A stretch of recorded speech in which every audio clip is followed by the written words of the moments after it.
حکومت کی طرف سے یہ کہا جاتا ہے کہ صرف پاکستان ہی میں نہیں بلکہ ہندوستان میں، برطانیہ میں، جرمنی میں، آسٹریلیا میں، جاپان میں، نیوزی لینڈ میں، ہر جگہ ہی سوشل میڈیا کو ریگولیٹ کرنے کی کوشش کی جا رہی ہے.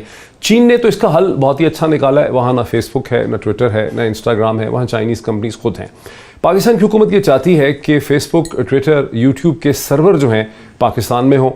غالباً اس پہ وہ کمپنیز تیار نہیں ہوں گی، لیکن پاکستان کی حکومت کا اصرار یہ ہے کہ ہندوستان میں ایسے سرورز موجود ہیں اور جتنے بھی ہندوستان میں لوگ استعمال کرتے ہیں سوشل میڈیا کی کمپنیز کو، ان انٹرنیٹ کمپنیز کو، ان کا ڈیٹا جو ہے، ان کی جو ڈیٹیل ہے وہ ہندوستان میں ہوتی ہے. ایک اعتراض یہ بھی ہے کہ بہت سے پاکستانی جب کامنٹ کرتے ہیں مقبوضہ کشمیر کے حوالے سے یا ہندوستان کے حوالے سے، تو ہندوستان کے قوانین ان پہ لاگو ہو جاتے ہیں، انہیں بین کر دیا جاتا ہے. تو غالباً اس لیے بھی پاکستان کی حکومت چاہتی ہے کہ یہ سرور پاکستان میں ہو. لیکن اس پہ بہت زیادہ بحث ہو رہی ہے.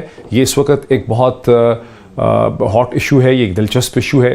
اس میں بہت زیادہ لوگوں کا انٹرسٹ ہے. وہ کبھی ہماری بات سنتے ہی نہیں تھے. امریکہ کے سینٹ میں اگر مارک زکربرگ فیس بک کے سی ای او کو 15 گھنٹے بھی کھڑے ہو کے ایکسپلینیشنز دینی پڑیں تو وہ دے لیتے ہیں، لیکن پاکستانیوں کی ایک بھی ریکویسٹ نہیں وہ کرتے. مارکیٹ پاور سے زیادہ more than the number, I think it's about the impact. Pakistan کی کبھی بھی کوئی ایسی حکومت رہی ہی نہیں کہ وہ پاورفل امپیکٹ کریٹ کر سکتی ان پہ، لیکن یہ خیر دیٹس بسائڈ دی پوائنٹ. ایک اور ڈیبیٹ ہے. پاکستان میں 33 ملین ہے فیس بک یوزرز، وہ میٹر نہیں کرتا. امریکہ میں ہیں کوئی تقریباً 200 ملین، وہ بہت زیادہ ہیں. انڈیا میں بہت زیادہ ہے، لیکن میں اگین یوزر کاؤنٹ سے زیادہ یوزر امپیکٹ کی بات ہے. اور یوزر امپیکٹ آپ کی حکومت جو آپ کی ریپرزینٹیٹو ہوتی ہے پوری دنیا میں، ریونیو بھی تو ہے نا، پیسہ کتنا کمائے گا فیس بک؟ ریونیو سے زیادہ آپ کا ایک امپیکٹ ہوتا ہے. میں پھر اسی پہ وہ کروں گی کہ آپ جس طریقے سے اپنا پروجیکٹ کرتے ہیں. کیس فار ایگزامپل ابھی میں 4 دن پہلے ملی ایک امریکن ڈپلومیٹ سے اور ایک امریکن جرنلسٹ ان کے ساتھ تھے. تو میں نے ان سے پوچھا کہ how does U S view Pakistan. انہوں نے کہا کہ پچھلے 1.5 سال میں پاکستان کا پرسیپشن پوری طرح چینج ہو گیا. اچھا.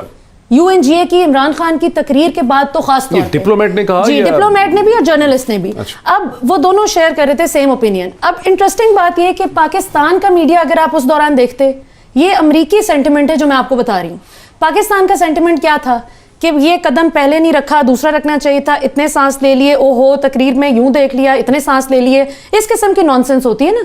سو ہمارے میڈیا کو تعریف ہوئی تھی، لیکن جنہوں نے اس میں کیڑے نکالنے تھے ایون انہوں نے بھی اس میں نکالے. تعریف کس کی ہوئی تھی؟ اس میں بھی یو این جی اے کی خان صاحب کی اسپیچ کی. لیکن کمنگ بیک ٹو اس میں بھی بہت سے لوگوں نے جو ہمیشہ نیگیٹو رکھنے کا تو حق ہے نا، رائے تو تھی. لیکن اب دیکھیں نا، میں یہ کہوں اگر ایک گلاس صاف ستھرا ہے، نہیں میڈیا کا کام تو یہ نہیں ہے کہ آپ ہر چیز حکومت کی آپ کی بات درست ہے. نہیں آپ کریں، نہیں کر سکتے. اس پہ ہم دوبارہ آتے ہیں. Coming back to the point. دیکھیں پہلی بات تو جو فرق میں بتاتی ہوں، لیکن میرے خیال میں جو حکومتی دفاع جو ہمیں نظر آتا ہے اس میں آپ کو مختلف آراء نظر آتی ہے. اس کا مطلب یہ بھی ہے نظر آتا ہے کہ جو حکومتی ترجمان اس کا دفاع کر رہے ہیں ان کو بھی ٹھیک طرح سے سمجھ نہیں ہے کہ اس کا امپیکٹ کیا ہو سکتا ہے، کیا اثر ہے، اس کا مطلب کیا ہے. جیسے کچھ باتیں تو فریحہ نے بتائی. آپ کا مطلب ہے کہ کہیں سے کوئی کاغذ آ گیا ہے؟ لگتا تو یہی ہے، کیونکہ جو ابھی تک اطلاع ملی تھی کہ یہ قانون سامنے آیا تھا، اس پہ بغیر دیکھے دستخط ہو گئے تھے اور اس کو اب ڈیفینڈ کرنا چاہے ہر حال میں کیا جائے. تو یہ تو آپ کو دفاع کا حال نظر آیا کہ کوئی کہتا ہے کہ یہ اکنامک ریزنز کے لیے ہے، کوئی کہتا ہے کہ اگر وہاں ہو رہا ہے تو کیوں نہیں ہو سکتا. بالکل درست بات ہے، ریگولیشن ہونی چاہیے، لیکن طریقہ کار جو ہے وہ غلط تھا. اچھا، طریقہ کار میں کیا غلطی ہے؟ طریقہ کار میں یہ غلطی ہے کہ ایک ڈیمانڈ ہونا کافی نہیں ہے، آپ کو مشاورت بھی کرنی پڑتی ہے کہ اس وقت سچویشن صورتحال کیا ہے، پاکستان میں کتنے صارفین ہیں، ان پہ کیا اثر ہو سکتا ہے، کس طرح سے اثر ہو سکتا ہے، طریقہ کار کیا ہونا چاہیے. جو بار بار کہا جا رہا ہے کہ مختلف اسٹیک ہولڈرز ہیں جس میں ٹیک کمپنیز شامل ہو گئی، جس میں جیسے آپ جیسے ملیحہ جیسے سوشل میڈیا استعمال کرتی ہے، ویسے لوگ جو اپنی آواز اپنی آراء سوشل میڈیا کے ذریعے لوگوں تک پہنچاتے ہیں، ان کی آراء بھی شامل ہو گئی. ہمیں معلوم ہے کہ میڈیا آرگنائزیشنز بھی ڈیجیٹل میڈیا کا استعمال کرتے ہیں، جو کاروبار کرتے ہیں ان پر کیا اثر ہو سکتا ہے کہ اگر مثال کے طور پر فیس بک نے کسی ڈیمانڈ کا نہیں مانا تو بند کر دیا جائے گا. یہی تو قانون کہتا ہے، یہ پالیسی رولز کہتی ہیں. تو یہ فیس بک کو بند کر دیا جائے گا. Look at the rules. جو سب سے بڑی جو social media plate form Pakistan میں ہے، رولز کیا کہتے ہیں، پاکستان سے بہت اچھے تعلقات ہیں، وہ فیس بک ہی ہے. کیونکہ ٹویٹر جو پھر مان لیتا ہے. جب فیس بک مثال میں دے دی تھی کیونکہ بہت سارے کاروبار جو ہے اس سے منسلک ہیں. لنکڈ ان ہے، اس میں انسٹاگرام ہے، واٹس ایپ ہے which is also part of Facebook. تو جب طریقہ کار جس میں کچھ ہمیں دال میں کچھ کالا نظر آ رہا ہو, جب حکومتی ترجمان جو ہیں وہ ٹھیک طرح سے دفاع نہ کر پائیں, تو پھر آپ سوال تو یہی اٹھتا ہے نا کہ پھر مقصد کیا تھا, پھر مقصد کیا ہے. مریا, آپ نے تو ٹیلی ویژن پہ دیکھنے سے پہلے لوگوں نے آپ کو یوٹیوب پہ دیکھا, تو آپ کی جو ریکگنیشن ہے وہ سوشل میڈیا کے حوالے سے ہے, لیکن آپ پی ٹی آئی کو بھی سپورٹ کرتی ہیں, تو آپ کو کیا کرتی تھی؟ اچھا چلے, وہ خیر ڈفرینس آف اوپینین اپنی جگہ. اس ایشو پہ پھر آپ کی کیا پوزیشن ہے؟ لیکن اس ایشو پہ میں تو سب سے پہلی بات تو میں اپنے مین اسٹریم میڈیا پر بھی حیران ہوں, ڈیجیٹل میڈیا پر بھی حیران ہوں کہ کسی نے اس کو پڑھنے کی زحمت ہی نہیں کی. یہ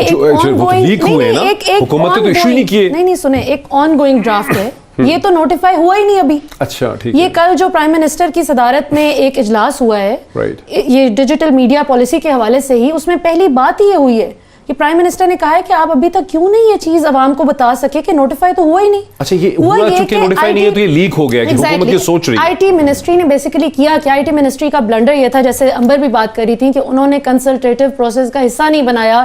مین سٹیک ہولڈر تھا آپ کی ٹیک کمپنیز, ان کو آپ نے بنایا ہی نہیں. یہ الگ بات ہے کہ ان کی ایک اپنی جسٹیفیکیشن ہے, وہ کہتے ہیں کہ وہ کبھی ہماری بات سنتے ہی نہیں تھے. امریکہ کے سینٹ میں اگر مارک زکربرگ فیس بک کے سی ای او کو 15 گھنٹے بھی کھڑے ہو کے ایکسپلینیشنز دینی پڑے تو وہ دے لیتے ہیں, لیکن پاکستانیوں کی تو مارکیٹ پاور ہے نا, مارکیٹ پاور سے زیادہ more than the number. I think it's about the impact.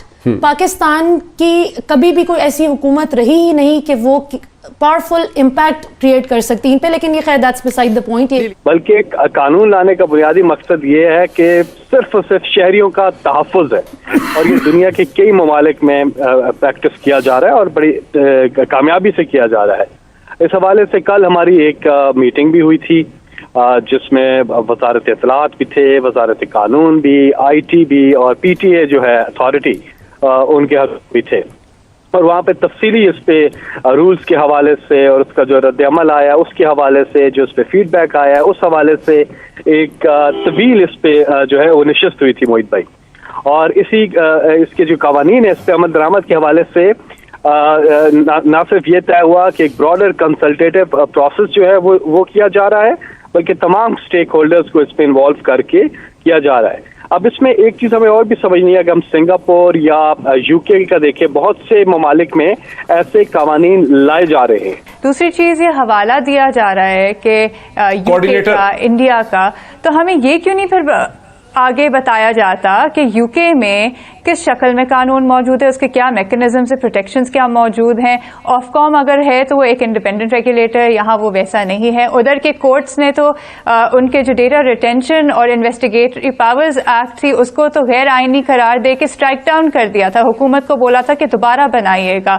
India میں بھی جو ڈیفیمیشن کے حوالے سے یہاں پہ 66A سپریم کورٹ نے اسٹرائک ڈاؤن کر دیا تھا کیونکہ اس کا جس طرح سے استعمال ہو رہا تھا. ایک اور چیز میں کہنا چاہوں گی فیڈرل کیبنٹ کے حوالے سے, دیکھیں یہ جو بات کہہ رہے کہ کیبنٹ کے اپروول کے بعد پھر اس پہ کنسلٹیشن ہونی تھی, یہ کوئی قانون نہیں, اور قانون کے لیے بھی پہلے آپ کو مشاورت کرنی چاہیے. قانون اگر فیڈرل کیبنٹ اپروول دے بھی دیتی ہے تو اس کے بعد وہ پارلیمان جاتا ہے, وہاں پہ بحث ہوتی ہے. یہ تو ایک ایگزیکٹو پروسیس ہے جو آپ نے فیڈرل کیبنٹ کا اپروول لے کے نوٹیفائی کر دینا تھا, تو اس کے بعد کون سی مشاورت ہونی تھی.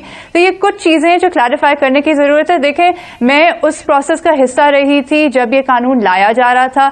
یہ آج کل جو بیٹھ کے پی ایم ایل این کی مخالفت کرتے تھے, جو رویے کی بات کرتے تھے, جس کانٹینٹ کی بات کرتے تھے, آج یہ وہ وہی دہرا رہے ہیں. اٹس ویری انفارچونیٹ ٹو سی. اور دوسری چیز یہ کہ آپ اس قانون کا اطلاق دیکھیں, یہ فری اسپیچ جو ہم کہہ رہے ہیں کہ ڈیفیمیشن ہو رہی ہے, بلاسفیمی ایکسیٹرا, تو کون سے یہ قوانین ہمارے یہاں موجود نہیں ہے.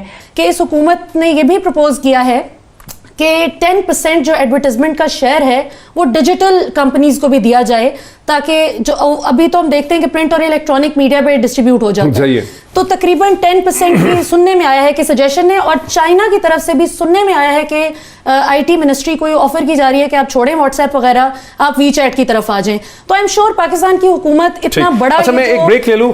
فریہ عزیز ابھی تک جوائن نہیں کر سکی, میں ان کا بھی کامنٹ لوں گا بریک کے بعد. اور میں چاہوں گا کہ سینیٹر فیصل جو ہیں جو ایشوز ریز کیے ہیں امبر شمسی نے, کہ چینلز کو بند بھی کیا گیا ہے, لوگوں کو نکالا بھی گیا ہے, اس کا کچھ جواب دے سکیں